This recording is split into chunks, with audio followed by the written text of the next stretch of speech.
వియత్నాంలో జరిగిన పడవ ప్రమాద ఘటన తెలుగు రాష్ట్రాల్లో తీవ్ర విషాదాన్ని నింపింది. ఈ ప్రమాదంలో కడపకు చెందిన ప్రముఖ మొబైల్ వ్యాపారి ముడియం శ్రీధర్ మృతి చెందారు. ఆయనతో పాటు వెళ్లిన నయీం వియత్నాం నుంచి కడప చేరుకున్నారు. ప్రమాద సమయంలో శ్రీధర్తో పాటు ఉన్న ఆయన ప్రత్యక్ష సాక్షిగా ఉన్నారు. ప్రమాదం జరిగిన తీరును వివరించిన నయీంతో మా ప్రతినిధి రాజు ఫేస్ టు ఫేస్. సంచలనంగా మారినటువంటి బోటు ప్రమాదము మరి తెలుగు రాష్ట్రంలో చేదు విషాద ఛాయలు చేసుకున్నాయని కూడా చెప్పవచ్చు.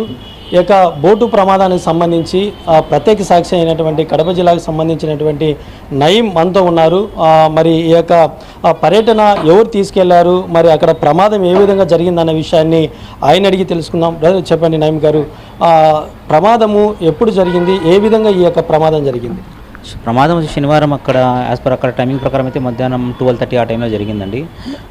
మెయిన్ వచ్చేసి అలలు రావడం వల్ల అలలు ఎక్కువ వచ్చాయి. అప్పుడు బోట్ వెళ్తుంది, సడన్గా పైకి లేచి కింద పడిందండి. ఒక పక్క ఉండే వాళ్ళని మొత్తం ఇంకో సైడ్ పడిపోయారు. దానివల్ల బోట్ ఫ్లిప్ అయిపోయింది పూర్తిగా. మ్యాక్సిమం ఎవరైతే ఫ్రంట్ సైడ్ బ్యాక్ సైడ్ ఎవరైతున్నారో వాళ్ళు తప్పించుకున్నారు. మిగతా వాళ్ళు మధ్యలో ఉన్న వాళ్ళు మాత్రం బయటికి రాలేకపోయారు. మొత్తము తెలుగు రాష్ట్రాలలో కలిసి ఈ యొక్క బోట్ ఎంతమంది ఈ యొక్క ట్రిప్ వెళ్ళడం జరిగింది? ఆ ప్రమాదం జరిగినప్పుడు ఆ ట్రిప్పులో ఆ యొక్క బోట్లో ఎంతమంది ఉన్నారు? ఆ బోట్లో మొత్తం 32 మెంబర్స్ ఉన్నారండి. మన తెలుగువారు దాంట్లో 3 ఉన్నారు. 3 చనిపోయారు ఆల్రెడీ. ఒకరు ఐసీయూ క్రిటికల్ కేర్లో ఉన్నారు. మిగతా ఒక అబ్బాయి సేఫ్లో ఉన్నారు. అతను అనంతపూర్ డిస్టిక్, అతను సేఫ్లో ఉన్నాడు. అతను రైట్ నౌ అతను ఆల్రెడీ లాస్ట్ రౌండ్ వల్ల బయటికి వచ్చేసాడు. మిగతా వాళ్ళు లోపల ఉండే వాళ్ళు ఇది అయిపోయారు. అంటే ఈ యొక్క ఏజెన్సీ తరఫున ఎందుకు మిమ్మల్ని అక్కడ తీసుకెళ్ళడం జరిగింది, ఎలాంటి ఆఫర్ ఇవ్వడం జరిగింది, ఇప్పుడు ప్రమాదం జరిగిన తర్వాత ఏ విధంగా రెస్పాండ్గా ఉన్నారు వాళ్ళు? రెస్పాన్స్ బాగుందండి కంపెనీ నుంచి కూడా. బట్ అది యాక్చువల్గా ఎవరీ ఇయర్ వాళ్ళు తీసుకెళ్తారు టార్గెట్స్ చేయడం వల్ల. టార్గెట్లో మెయిన్ డిస్ట్రిబ్యూటర్స్ అయితే అచీవ్ అవుతారో వాళ్ళని తీసుకెళ్తాం మేము అక్కడికి. అక్కడ వెళ్ళినప్పుడు వాళ్ళకి జస్ట్ మీటింగ్ కానీ ఎంజాయ్మెంట్ కానీ ఐస్లాండ్స్కి తీసుకెళ్తారు.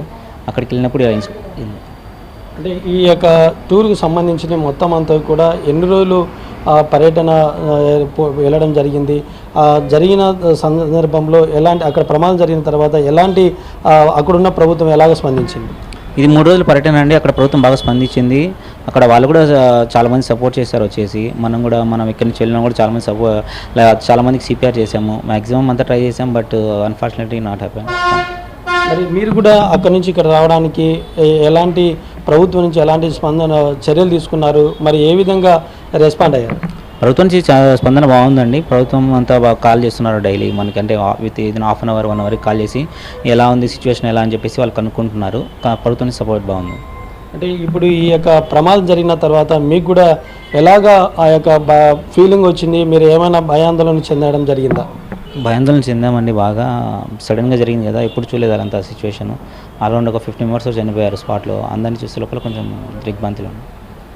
ఇప్పుడు చనిపోయిన వారికి కంపెనీ తరఫున ఏమైనా పరిహారం అందించేటువంటి చర్యలు ఏమైనా తీసుకుంటున్నారా? వాళ్ళ నుంచి ఎలాంటి రెస్పాండ్ ఉంది? బట్ కంపెనీ నుంచి ఇంకా అప్డేట్ రాలేదు. బట్ అందరూ షాక్లో ఉన్నారు. కంపెనీ సైడ్ వాళ్ళు కూడా మెయిన్ హెడ్స్ అంతా ఫుకాక్లోనే ఉన్నారు. ఇంకా వాళ్ళు వచ్చిన తర్వాత ఏదైనా ఉంటే అప్డేట్ ఉంటుందండి. అంటే ఇప్పుడు చనిపోయినటువంటి కుటుంబాలకు ఏమైనా ఈ కంపెనీ తరఫున ఏమైనా నష్టపరిహారం ఇస్తామని ఏమైనా చెప్పడం జరిగిందా? ఎలాంటి డిస్కషన్ జరిగింది? అది ఇంకా ఏం చెప్పలేదండి. అది అఫీషియల్ను వస్తే వాళ్ళు అఫీషియల్గా ఏదన్నా అఫీషియల్గా చేస్తారండి. మనం డిస్కస్ చేయాలి. ఇప్పుడు చనిపోయినటువంటి మృతదేహాలను కూడా ఎప్పటిలోగా మనకు కడపలో సంబంధించినటువంటి వ్యక్తి చనిపోవడం జరిగింది, ఎప్పటి లోపల బాడీ వచ్చేటువంటి అవకాశం ఉందంట? రేపు సాయంత్రం కల్లా బాడీ మ్యాక్సిమం వస్తుందండి. ఇన్ కేస్ డిలే అయితే నెక్స్ట్ డే మార్నింగ్కి వస్తుంది. ఇది ప్రత్యేక సాక్షి అయినటువంటి నయీం చెప్తున్నటువంటిది.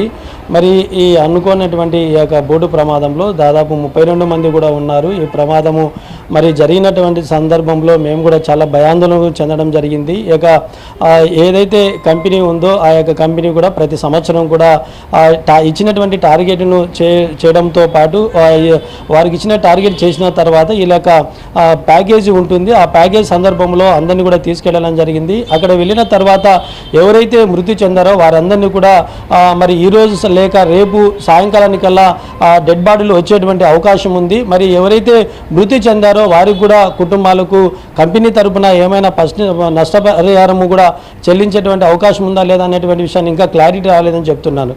కెమెరామెన్ హరితో రాజు, 99 టీవీ, కడప నుంచి.